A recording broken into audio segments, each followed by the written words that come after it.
আজকালকার মানুষ এতই কিপটে হসে, এনাও ভিক্ষে দিবার চায় না। 10টা টাকা ভিক্ষে নেওয়ার জন্য এতই কান্দাকাটি করা লাগে, তাও মানুষের মন গলে না। এমনি কি আর ফকিরে গেলে নানান ধরনের ভেষ ধরা লাগে। কেউ পঙ্গু সাজে, কেউ কানা সাজে। যেঙ্কা আমি অসুস্থ রুগী সাজেছি, সারা শরীর ব্যান্ডেজ করছি। এই ব্যান্ডেজ করতেই 200 টাকা খরচ করছে। এই ব্যান্ডেজের টাকা তুলতেই তো আগা বেল চলে যাবি। লাভ ব্যান হয় না কি ব্যান হয়, দুঃখের গান কোতে কোতে যাই, তাও যদি কারো দয়া হয়। এই দুনিয়ায় সবারই তো আছে ক্ষুধার জ্বালা, একটুখানি দয়া করো ভাই পয়সাওয়ালা, সেই দয়াতেই বেঁচে যাবে আমার কচি সোনা, আমার কচি সোনা। একটি টাকা দাও না ও ভাই, একটি টাকা দাও না। 100 টাকা, 500 টাকা, 1000 টাকা চাই না। কোটটাই পরা একটা ভদ্রলোক দেখা যাচ্ছে, দেখা যাক কপালে কি আছে। কওয়া তো যায় না, বড় সড়ো ভিক্ষেও পাওয়া যেতে পারে। স্যার স্যার, আমি একটা অসুস্থ মানুষ, আমাকে না সাহায্য করেন। তুমি অসুস্থ মানুষ, কিন্তু তোমাকে দেখে তো অসুস্থ মনে হচ্ছে না। কি কোন স্যার, আমার সারা শরীর ব্যান্ডেজ, তাও বুঝতে পারছেন না আমি অসুস্থ? শোনো, আমার বয়স 60-এর কাছাকাছি, অনেক অভিজ্ঞতা আমার। আমার চোখে ধুলো দেওয়া এত সহজ না। স্যার আপনি কি কবার চাচ্ছেন? আমি বলতে চাচ্ছি, তুমি বেশি ভিক্ষা পাওয়ার আশায় অসুস্থতার ভান ধরছো। কি রে, এই লোক বুঝলো কেন করে?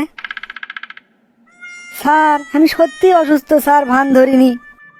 তুমি 2টা অপরাধ করলা। 1 নাম্বার, সুস্থ হয়ে অসুস্থতার ভান ধরছো। আর 2 নাম্বার অপরাধ হলো, এই মুহূর্তে তুমি সত্যের দোহাই দিয়ে মিথ্যা কথা বললা। ঘটনা কি রে, এই লোক এত শিওর ভাবে কেমনে জানলো? স্যার আমি আসলেই সুস্থ হয়ে অসুস্থতার ভান ধরছি, কিন্তু এটা আপনি কেমনে বুঝলেন? কিভাবে বুঝলাম সেটা তাহলে শুনবা তুমি? হ্যাঁ স্যার শুনবো। শোনো, 30 বছর আগে আমিও তোমার মতো রাস্তায় রাস্তায় ভিক্ষা করতাম। অতিরিক্ত ভিক্ষা পাওয়ার আশায় আমিও তোমার মতো এরকম সুস্থ হয়ে অসুস্থতার ভান ধরে থাকতাম। সত্যি সত্যি এরকম ভান ধরে থাকলে অনেক মানুষের মনে দয়া হয়, বেশি করে টাকা দেয়। আমি 1 পা খোঁড়া করে হাঁটার ভান করতাম। একদিন এক লোক আমাকে এরকম খুঁড়িয়ে খুঁড়িয়ে হাঁটতে দেখে 100 টাকা দান করে। তার কিছুক্ষণ পরই আমি এক চিপা গলির মধ্যে যাই। গলির মধ্যে যে পা সোজা করে স্বাভাবিকভাবে হাঁটি, তারপর ওই লোক হঠাৎ করে কোত্থেকে জানি আমার সামনে চলে আসে। সামনে এসেই ঠাস ঠাস করে 2 গালে 2টা চড় মারে। আমি সেখান থেকে দৌড়ে পালাবো, সেই সময় ওই লোক আমার 2 হাত খপ করে ধরে ফেলে।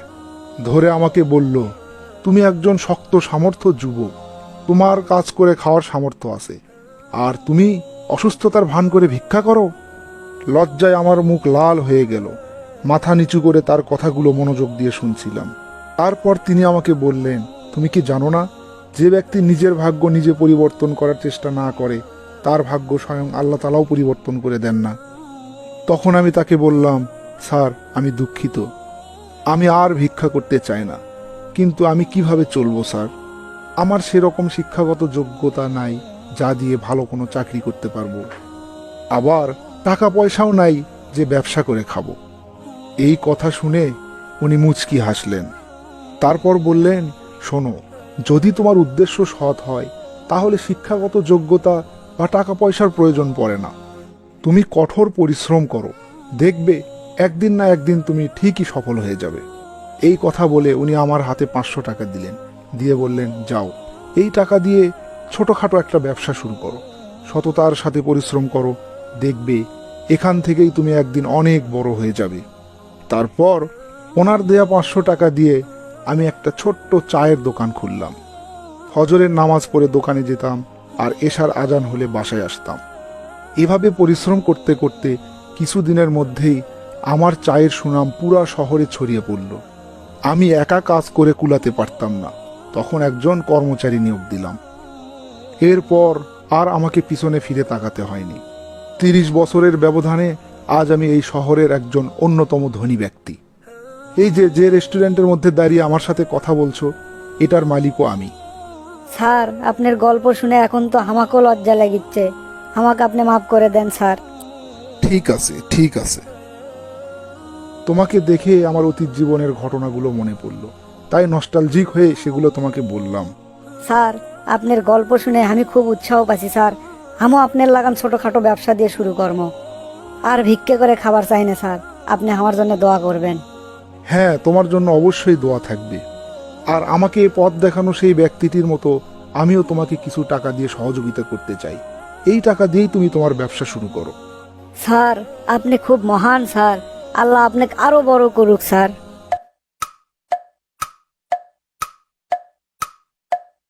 আরে স্যার, আপনি কেমন আছেন? ভালো আছি আলহামদুলিল্লাহ। তুমি কে? তুমি কি আমাকে চেনো নাকি? আপনি চিনব না স্যার? আপনি আমার জীবনের গতি পরিবর্তন করে দিয়েছেন। আপনি আমাকে চিনতে পারছেন না? না তো, তোমাকে তো চিনতে পারলাম না। স্যার, 2 বছর আগে পুরো শরীর ব্যান্ডেজ করে আপনার কাছে ভিক্ষা লিবার গেছিলাম। সেদিন আপনি আমাকে যে জ্ঞানটা দিছিলেন সেটাই আজকে আমাকে এই পর্যায়ে নিয়ে যাচ্ছে স্যার। আমি আর ভিক্ষে করি না। ও আচ্ছা আচ্ছা, মনে পড়ছে মনে পড়ছে। তা কিভাবে কি করলা? স্যার, আপনার দেওয়া টাকা দিয়ে ছোট্ট একটা মুদির দোকান দিছিলাম। আর আপনার দেখানো লাইন মতেই সততার সাথে অনেক পরিশ্রম করছি স্যার, যার ফলে আজকে আমার এত বড় একটা দোকান আছে। বাহ বাহ বাহ, খুব ভালো খুব ভালো, শুনে খুবই খুশি হলাম। দেখলে তো, সেদিনই তোমাকে বলেছিলাম যে নিজের ভাগ্য নিজে পরিবর্তন করার চেষ্টা না করে আল্লাহ তার ভাগ্য পরিবর্তন করে দেয় না। আজকে তার প্রমাণ পেলে। জি স্যার, এখন আমি অনেক সচ্ছল। আমার আন্ডারে 10 জন লোক কাজ করে। আপনি আমার জন্য দোয়া করবেন স্যার, আমি যেন সারা জীবন সততার সাথেই থাকতে পারি। অবশ্যই অবশ্যই। আসুন আমরা সবাই শর্টকাটে টাকা ইনকামের চিন্তা ভাবনা বাদ দিয়ে সততার সাথে পরিশ্রম করি, তাহলে আল্লাহ তাআলা অবশ্যই আমাদের ভাগ্য পরিবর্তন করে দেবে।